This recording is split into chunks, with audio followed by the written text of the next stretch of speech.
bands. Okay, we want to show you how to put the banner together. It comes in 3 pieces. So there's these two, the legs, and then we've got the stand. It just pops right open. These pieces are the top.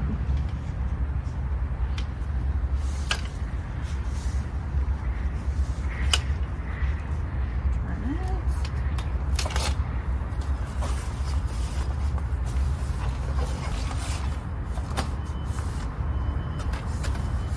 These are always rolled opposite. Okay, so your top grommets go up here.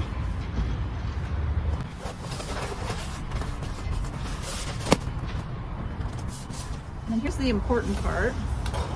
So down here, these adjust, so they go down. You can pull the banner down to the bottom, and then you get this rounded.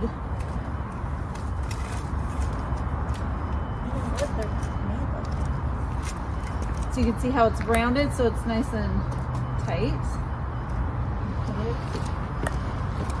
It covers the whole floor. Ta-da!